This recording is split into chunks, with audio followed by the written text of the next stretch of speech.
buntag maayo na adlang Domingo sa natong banana. Maayo na pagpamilya sa panakidalan sa 44 ka mga barangay nindakdagan sa Igala. Welcome sa tawag na programang Kalasag ng Mamamayangan sa alas 7 media hangtod sa alas 8 sa buntaga. Magubad-ubad hangtod sa tuang hangtod sa alas 8 sa buntag sa tawag programang Kalasag ng Mamamayangan sa tawag buntag sa 44 ka mga barangay ni atong syudad sa atong kasipit na dapat naman sa mga bayan atong syudad. Maayo nga pagpamilya kami tanan. Kauban nato si Kuya Brian sa Fort Mechanized Infantry Battalion aron sa paghatod sa atong latest update sa Fort Mechanized Infantry Battalion. Good morning sa mga Kuya Brian. Good morning, Jessie Chris. Before ko ibigay yung updates ng aming battalion, syempre, batiin ko muna yung mga katulad ng brigade commander namin. Binabati ko po si Colonel Benito Harris, sir. Good morning po sa inyo. At syempre sa aming pinaka-masipag na battalion commander ng Fort Mechanized Infantry Battalion, Lieutenant Colonel Danilo G. Ibon, sir. Good morning po. At syempre sa mga line company commanders, kay Captain Rolito Sorila ng 41st Mechanized Infantry Company na nakabase sa Dalipuga, Iligan City. At syempre kay Captain Alex Haigtin ng 42nd Mechanized Infantry Company na nakabase sa Balui. At syempre kay Captain Randy Bagaporo ng 43rd Mechanized Infantry Company na nasa Batongao, Lanao del Norte.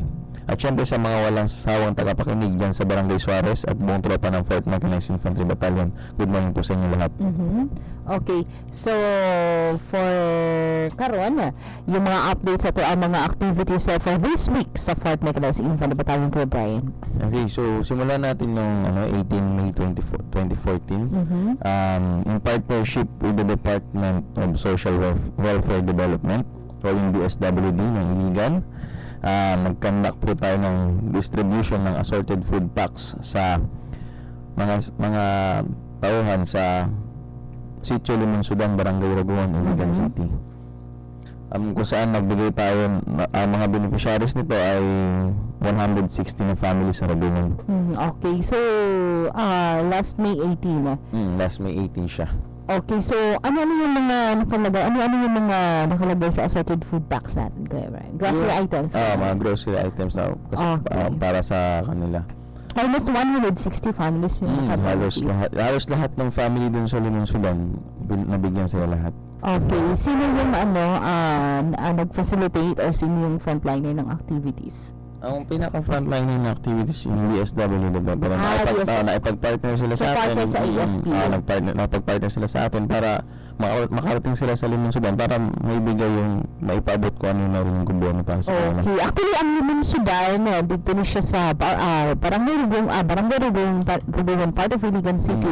Ilang oras yung biyahe from Iligan to Limonsudan, Kuya Brian? Kung babalakin mo Limonsudan ng dito galing ka sa Iligan mo ang malayo-layo yan. Pero kung dun sa Cagayan going to... Hindi, kung kaya nag-route tayo kasi kung dito tayo sa Iligan papunta tayo dito tayo sa Rugungan manggagaling, we almost 3 days na lakaran siya, hindi hindi siya nadadaanan ng mga sakyanan. So ngayon, ginagawa natin, nag-iba tayo ng route, dumadaan tayo sa Talakang Bukid nun. Yun tayo dumadaan, which is inaabot siya ng 6 hours manggaling dito papunta doon. Okay, so mga 6 hours from Iligan kasi iikot pa yan doon sa Cagayan to Bukidnon. Actually, Iligan lang naman yan Pero mabot pa tayo ng Bukidnon. Pero aside po sa Kuya Brian, sa DSWD partner yung AFP, bang mga ibang mga NGO or mga other organizations na nag-tie up sa activity? Actually, wala na kami lang talaga. Okay, so dalawa lang talaga. Okay, may anything meron ding activity? Noong 18 May, nagkaroon din tayo ng tree planting activity. Dito naman to sa Robocon. Barangay Robocon. Tapos municipality ng Linamon, Lanao del Norte. Na kung saan nagtanim tayo ng nara na seedlings, which is nagtanim tayo ng 125 ka seedlings dito. Okay. So yung mga partners natin, yung local officials na ng barangay, nakipag-tap na tayo sa local officials nila para makapagtanim tayo. Okay. So tree planting na activity aside Kuya Brian? Nung 20 May 2014, in partnership naman to sa local officials ng Barangay Tambakan at saka ng Iligan City Mayor's Office. Nag-conduct tayo ng free circumcision sa mga bata dun sa Barangay Tambakan. kung saan nagkaroon tayo ng beneficiaries na 156 Okay. ng mga bata. Okay, so aside anak Kuya Brian, wala ba tayo unsa pay lain nato nga gihatag sa ilang mga services mo lang pagpanghatag og kuan kanang libreng tuli. Actually, libreng tuli lang tong hinatag natin dito. Wala naman tayong ano. Katong May 20. May 20. Iba din yung kahapon. Iba din yung kahapon. Okay. Sa tambahan man to. Okay. Yung kahapon sa Ubaldulaya. Ubaldulaya. So, ito, isama ko na rin to nung 21 May 2014. Kasama ka siguro dito, Jess. Yun nga, nagkaroon tayo ng regional launching ng Brigada Eskwela na hineld sa Linamon Central Elementary School. Linamon Central Elementary School. Okay. So, ano naman natin dito, no? Pumunta ka ba doon? Hindi. Secret. Kaya pumunta ka. Anyway, okay, so last, ganun yun? 21. 21 na. 21. Actually, yung launching kasi ng Brigada Eskwela dito sa Iligan, Monday talaga. Ano, 19 So, pa. sa regional launching sa Brigada Eskwela, dun sa Linamon, yung dun sa Linamon yung venue, so last 21, May 21 na. Ano yun May 21 Wednesday. Wednesday na siya. Okay. Start. Okay, so after anak Kuya Brian, yung natin, no, ito na yung natin, yung 19 to 24 na nag-provide tayo ng mga manpower, nagbigay tayo ng mga tropa sa mga different schools ng AO namin. Isama ko na dito, banggitin ko lang mga schools na sinamahan namin. Meron tayong binigyan ng nag-provide tayo ng manpower, maraming dito. Meron tayong Tomas Cabili National High School. Okay. Iligan City National High School dyan sa Mahayahay. Meron din tayo sa mga lalawigan ng Lanao del Norte. Meron kami sa may Matunggaw, yung SMD Permites Elementary School, yung Robocon Elementary School, GP Kamay Memorial School sa may Poblacion Linamon, Tangi Elementary School. Medyo hindi ka na familiar sa mga school na to, but yun nga, nabigyan sila ng ng tulong ba para sa Brigada Eskwela. Tangi Elementary School din sa Matunggaw. Okay. Puracan Elementary School. Yan. Tapos nagkaroon tayo sa may East 11B Central School sa Mandigkilaan na yan. Iligan City East High School, Santiago Annex sa may Santiago. Iligan City East High School sa Hinaplanon. Kalubihon Elementary School, Tubaran Central Elementary School, Dalamas Elementary School, Suarez Central School, Suarez National High School, Sitio Tilapas na eskwelahan sa may Barangay Poblacion Linamon.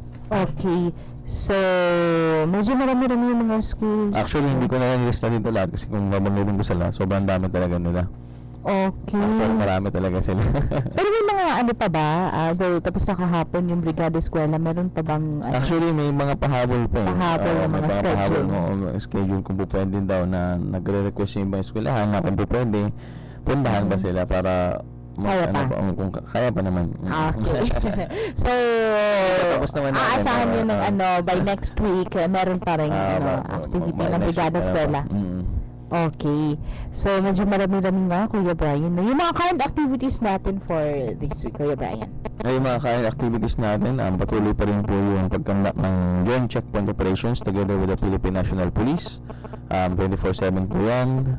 At saka yung pagkandak ng regular Taibo session sa headquarters Fort Mec sa may Camping Toy, Barangay Suarez, Iligan City. Every Tuesday, Thursday, and Saturday po yan. Sa mga nakikinig ngayon, yung gusto mag-join, join na po kayo para tayo magsama-sama pag Tuesday, Thursday, and Saturday. Kahapon may Taibo session din sa gym, Barangay Suarez. Kahapon, ngayon. Ngayon. Ngayon pala, kala ko Saturday So ngayon. Hindi ka kasi gumigising ng umaga. Hindi, no? Ngayon din sa gym. Okay, yung sa gym na po ngayon, nagkandak po ng Taibo session dito. Kasama po dito yung JCI Kulintang. Okay. Kuya Brian, balik tayo sa kuan sa circumcision. For this week, isa lang yung activity natin sa circumcision. Hindi, yung kahapon siya, isama ko na rin to. Okay. Nagkanda pa ng free circumcision in partnership pa rin ng local officials ng Barangay Ubaldulaya. It's a whole day activity? Whole day activity siya. Actually, part 2 na ito. Okay, part. Kasi may May part 1 na. Part 1 natin, Ngayong May pa rin, pero parang nakalimutan ko yung date. But, Bakit twice? kasi nag-twice tayo kasi hindi kinaya yung ano ba, masyadong marami. Marami. Oo, marami. So, kahapon medyo marami ba? Or ano? Kasi umabot tayo ng 156 pa. 156 yung... Ay, 156, 132 pala. 132. So, yung first, Yung first is nasa 100 plus din. okay, almost, abot mo siya ng 300. Tapos, Yun lang yung nakalagay sa ano ba yun, sa attendance niya. sa Pero may mga natuli talaga na hindi nasulat yung hindi pangalan. nasulat, Okay. nasulat yung mga ano siguro nila doon, mga kaibigan, mga ganun ba. Okay. Okay, so yun kahapon dun sa kuan. Pero may mga ano na ba tayo ngayon Kuya Brian? Yung kasi naman no. So wala na schedule for circumcision. Pasukan naman na sa June. Oo, June 2. wala. Kung hindi ako nagkakamali, June 2 yung pasukan. So wala nang wala nang mga schedule sa inyo ngayon, wala na. Wala pa naman yan. Wala na. Oo. Okay, so mga glass na siguro sa kuan. Depende kung may mag-request. Kung mag-request sila, baka sila, papasok naman sila, di ba? Oo. May hirapan. Pero next week pa naman eh. Next. A week after next week. Oo. Okay. Okay. So, yun yung mga updates natin. And of course, ano pa ba yung mga reminders natin, Kuya Brian? Okay, so yung reminders ko lang na sa mga nakikinig ngayon, kung gusto niyo pa malaman yung mga updates sa aming batalyon, like our page on Facebook, meron kaming page diyan, search for 4th Mechanized Infantry Battalion. Makikita nyo po yung ibang updates, yung mga photos na kung ano yung ginagawa ng aming batalyon, at kung ano-ano pa yung mga ginagawa ng ating kasunduluhan. Okay. At syempre, encourage ko rin kayo nga na panoorin yung TV program ng Philippine Army. Pangkalahatan na po ito, yung title po niyan is Bayanihan. Pinapalabas po sa UNTV Channel 37 every Saturday alas 8 hanggang alas 9 ng gabi. Okay. So, nalang basahon nga gamay nga Okay, sige. announcement ha, Kuya Brian. Pakibali ni siya sa atuan kuan sa una, partner nato ni siya before Okay. sa kuan, sa atuang program na guest nata from City Agriculture Office. Okay. May sa pagmayong buntag, mayong pagpaminaw kang Ma'am Ann Belly. Okay. Mayong buntag kang Ma'am Mary Anna Belly sa City Agriculture Office. So, pahibalo sa kuano na ay pahibalo sa tanan na nga mga chairman of Committee on Agriculture gikan sa 44 ka mga barangay din sa Iligan na ipahigayon ng meeting kaya May 26 adlang Lunes na siya mga kasama May 26 alauna sa hapon ugma alauna sa hapon dito sa ABC Building Palao, Iligan City aron niya i-finalize ang plano sa activities for the upcoming launching sa 44 ka mga barangay karong June 12, 2014. Gikan na siya ni Mr. Octavio Smolo ang City Agriculturist o alang sa Buligan Kasayuran pwede niyo i-text o tawagan si Ma'am Mariana Belly sa cellphone number na 0906-929-8987. Okay, so daghan kayong salamat. Tomorrow ni siya meeting sa tanan ng mga nangulo sa 44 ka mga barangay sa sa Committee on Agriculture. So sa 44 ka mga barangay tomorrow inyong meeting sa ABC Hall. Alauna sa hapon dito sa ABC Hall dito sa Palao. Okay, so balik pa Kuya Brian no? Kay napatay 10 minutes. Okay, so napatay 10 minutes So, mga upcoming activities na to, Kuya Brian. Upcoming activities natin, wala pa naman tayong upcoming activities. So, ano pa rin kami? Pending lang kami sa mga iba pang activities na darating, kung ano man yung darating sa amin. Syempre, i-announce ko lang yung hotline numbers ng aming batalyon. Okay. Para sa may mga ibang inquiries at kung ano pa yung mga natin pwedeng maitabang sa katawan dito sa Iligan at sa ilang municipality ng Danao del Norte. Sa 4th Mechanized Infantry Battalion, pwede nyo i-take note nyo lang po, 222-3334. Ayan po yung telephone number namin. Ulitin ko lang, 222-3334. At para sa cellphone number, 0906-441-1773. Ulitin ko ulit, 441-1773. At para sa 41st Mechanized Infantry Company, pwede kayo mag-ano ng inquiry sa kanila. 0917-720-5055. Okay, so ato nga mo to siya ang mga contact number nga pwede niyo i-contact ng batalyon to 41st Mechanized Infantry Company. Okay, Kuya Brian, may mga nagtatanong regarding sa result ng mga nag-take ng exam last month ba yun? Isa resulta ng exam hanggang ngayon nag-aantay pa kami kung kailan siya lalabas or kasi ang may hawak nito is yung Army Recruitment Office ng 1st Infantry Division at saka yung last time is yung sa 4th ID sa may 4th Infantry Division sa may Cagayan. Okay. Bali, nag-aantay kami ng resulta at pag may lumabas na resulta dito, i-forward naman nila sa amin. At di kaya dahil may mga Yung mga contact number na binigyan natin kanina, pwede sila mag-contact ba? pwede sila mag-contact, pwede sila mag-inquire kung ano na yung doon. Pero sa mga nakikinig sa ngayon, inuulit ko po, wala pang resulta na nagagaling sa kanila. Ilan nga yun yung 27 April, parang gano'n. April 27. Ilang buwan? Parang malapit na mag-isang buwan no? Okay, so ilang buwan ba malalaman yung resulta? Usually dapat meron din mabilis lang din yung resulta, but since na marami din nag-i-exam at medyo busy-busyhan din tayo, talagang hindi natin ma-compare agad na mabilis lang siya lalabas yung resulta. But anyways, siguro kung hindi ngayong buwan, siguro next month nandiyan na yan. Okay. Pero yun nga, basta kung may mag-ano lang kami, nag-aantay lang kami na i-forward nila. Pero sa sa mga nag-exam, ang alam ko is nag-iwan sila ng mga contact numbers yun dito. Nasa yung mga contact numbers. So, kayo na yung magko-contact? Hindi. Yung recruitment office mismo yung magko-contact. Okay, mas mabuti na rin yun. Para ganun. Pero na rin, parang para mas, nila pinapublish nila sa amin, parang ganun ba?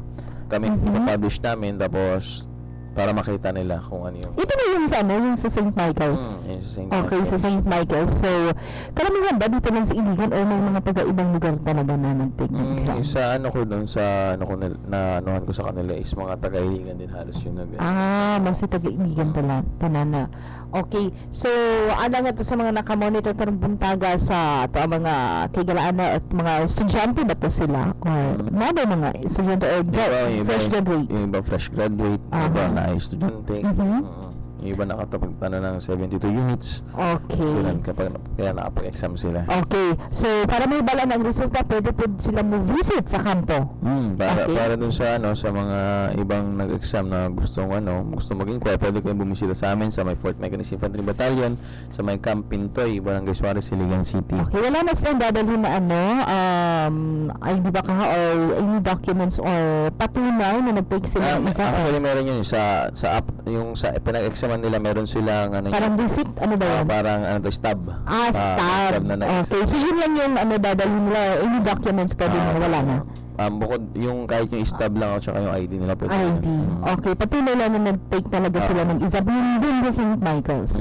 Okay. So, again, pwede na tayo balik, Kuya Brian, ang ato ang contact numbers, hotline, para sa bigang kasayuran or sino yung gustong mag-inquire o magtatanong sa mga result or for updates. Contact number. Yung contact number ng 4th Mechanized Infantry Battalion, 222-3334. Ulitin ko lang, 222-3334.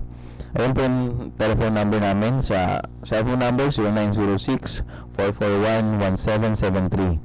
Para sa 41st Mechanized Infantry Company, nakabase sa Dalipuga, Iligan City, 0917-720-5055. Pwede din kayo bumisita sa kanila, yung 41st Mechanized Infantry Company sa Sitio Kalubihan, Barangay Dalipuga, Iligan City. Medyo malayo-layo nga lang, but yun nga, meron namang contact number, 0917-720-5055. Okay. So, yun yung mga contact numbers na pwede nyo i-contact. And again, pwede po mo nga mabisita sa kampito dito sa Barangay Suarez. Kay Kuya Brian, gamay na lang kita og oras, no? Mas napangaygo sa ipaabot nga pahibalo kasayunan sa to ang mga tigpamiyo karong buntaga o minsan gikan sa to ang Batcom. Okay, so yun nga sa mga partners namin sa DSWD, sa local officials ng Barangay Robocon, Linamon, sa Barangay Tambakan, yung sa iba pa, sa inyo Jess, na tumutulong upang makamit ang aming mission. Lubos po kami nagpapasalamat sa inyo. At syempre, in behalf of our Battalion Commander, and of course, in behalf of our Brigade Commander, Colonel Demi Titejares, maraming salamat po sa inyong walang sawang pagsuporta para makamit namin ang aming mission dito sa lugar ng Iligan at ilang lalawigan ng Lanao del Norte. Marami pong salamat at mabuhay tayong lahat. Okay, so again, daghang salamat guys sa tuang mga partners nga padayon ni suporta sa tuang mga aktibidad. So kadta pila na ba ka years ang Fort Mechanized, Kuya Brian? Kung babasayan natin, 2 years pa lang. 2 years. Kasi nagsimula tayo last 2012. 2011. 2011. Okay, so almost 2 years until karon 2014 yung may mga ano talaga tayo, ng mga regular na mga partners talaga tayo sa mga activities natin. So ang laki ng tulong.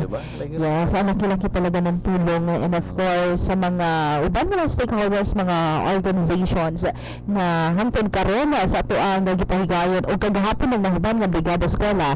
Daghan kaayong salamat sa inyong suporta ug sa inyong tabang hangtod sa sunod hapon ng higayon. Mag-uban ubang gihapon ta. So wala na kita igong oras. Wala na tayo igong oras, actually late na. Wala na kita igong oras ug mag-uban naman gihapon pangapon sa sunod Domingo sa programang Kalasag Nagmamamayan. Kauban gihapon si Kuya Brian sa Fort Mechanized Infantry Battalion. Kini